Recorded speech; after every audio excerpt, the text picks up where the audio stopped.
نحمده ونصلي على رسوله الكريم أما بعد فأعوذ بالله من الشيطان الرجيم بسم الله الرحمن الرحيم ربي يسر ولا تعسر وتمم بالخير وبك نستعين آمين اللهم آمين السلام علیکم ورحمۃ اللہ وبرکاتہ۔ اللہ تعالی ہم سب کو ہمیشہ ایمان کی بہترین حالت میں رکھے، آمین۔ اور آج کا کویسچن ہے، منافقین کے راستے ہمیشہ کے لیے کس چیز کے لیے بند ہو جاتے ہیں؟ اس کے آنسر کے لیے بسم اللہ کرتے ہیں سورہ نساء کی آیت 88 کے ٹرانسلیشن سے، اور اس کے بعد اس آیت کی ایکسپلینیشن اینڈ اختتام پر مل کر دعا کریں گے انشاءاللہ۔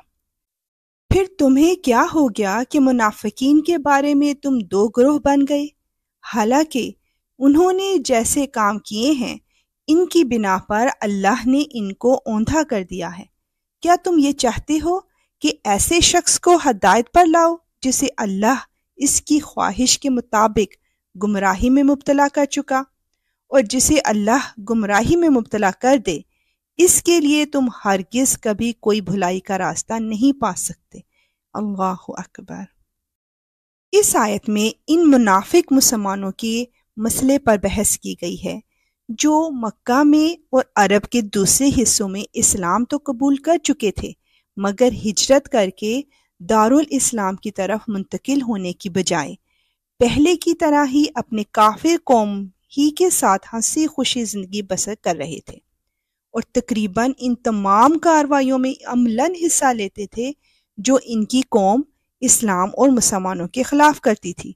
لہٰذا مسلمانوں کے لیے یہ بہت بڑا مسئلہ پیدا ہو گیا تھا کہ ان کے ساتھ آخر کیا معاملہ کیا جائے۔ بعض لوگ کہتے تھے کہ کچھ بھی ہو آخر یہ ہیں تو مسلمان ہی، کلمہ پڑھتے ہیں، نماز ادا کرتے ہیں، روزے رکھتے ہیں، قرآن کی تلاوت کرتے ہیں، ان کے ساتھ کفار کا سا معاملہ کیسے کیا جا سکتا ہے؟ اللہ تعالیٰ نے اس رکوع میں اسی اختلاف کا فیصلہ فرمایا ہے۔ یہاں ایک بات کو واضح طور پر سمجھ لینا ضروری ہے، ورنہ اندیشہ یہ ہے کہ نہ صرف اس مقام کو بلکہ قرآن مجید کے ان تمام مقامات کو سمجھنے میں آدمی ٹھوکر کھائے گا جہاں ہجرت نہ کرنے والے مسلمانوں کو منافقین میں شمار کیا گیا ہے۔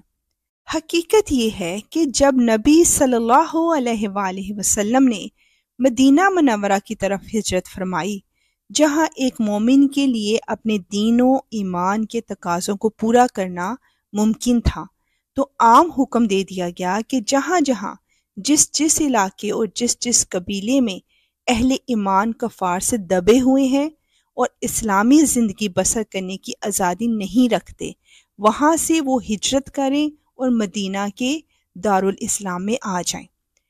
اس وقت جو لوگ ہجرت کی قدرت رکھتے تھے اور پھر صرف اس لیے اٹھ کر نہ آئے کہ انہوں نے اپنے گھر بار، رشتہ دار، دوست و احباب اور اپنے مفادات کو اسلام پر ترجیح دی، وہ سب منافقین قرار دیے گئے۔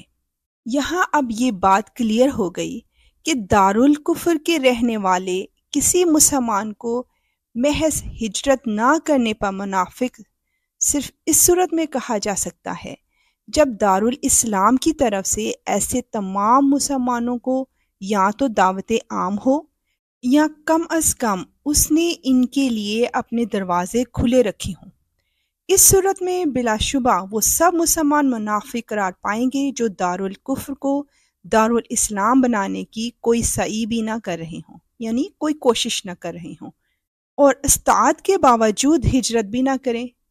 لیکن اگر دارالاسلام کی طرف سے نہ تو دعوت ہی ہو اور نہ اس نے اپنے دروازے ہی مہاجرین کے لیے کھلے رکھے ہوں، تو اس صورت میں صرف ہجرت نہ کرنا کسی شخص کو منافق نہ بنا دے گا، بلکہ وہ منافق صرف اس وقت کہلائے گا جب وہ حقیقتاً کوئی منافقانہ کام کرے۔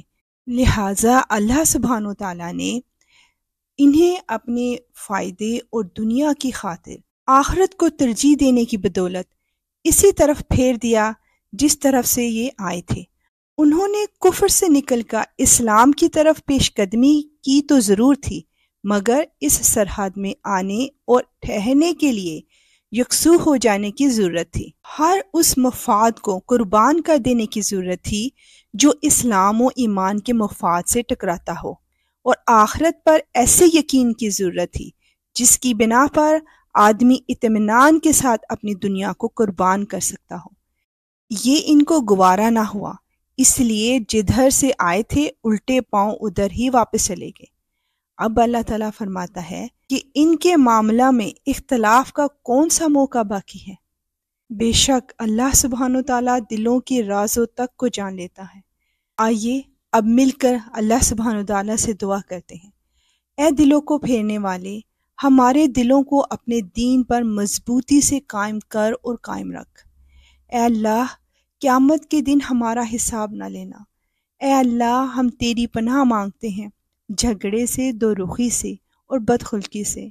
اے اللہ، ہم تجھ سے مفید علم، پاک روزی اور مقبول عمل کا سوال کرتے ہیں۔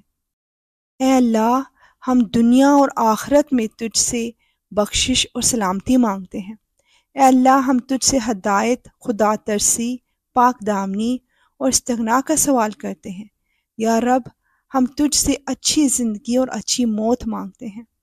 اے اللہ، ہمارا انجام اچھا کر کل کاموں میں، اور ہم کو دنیا اور آخرت کی رسوائی سے بچا۔ یا اللہ، تو ہمیں بخش دے، ہم پر رحم فرما، ہمیں عافیت اور رزق عطا فرما۔ یا رزاق، یا رحیم، تو ہمارے لیے اپنی رحمت کے دروازے کھول دے اور اپنے رزق کے راستے ہمارے لیے آسان کر دے، اور ہمیں پاکیزہ اور کشادہ رزق حلال عطا فرما جو ہمارے لیے دنیا اور آخرت کی بھلائی کا باعث بنے۔ آمین، اللہم آمین۔ اور اب نیکسٹ ایپیسوڈ کا کوسچن: کیا شریر جن انسان کو قتل کرنے کی بھی کوشش کرتے ہیں؟ انشاءاللہ ملیں گے اس کے آنسر کے ساتھ۔ اب اجازت، وآخر دعوانا ان الحمدللہ رب العالمین۔ سبحانک اللہم وبحمدک، اشہد ان لا الہ الا انت، استغفرک واتوب الیک۔ السلام علیکم ورحمۃ اللہ وبرکاتہ۔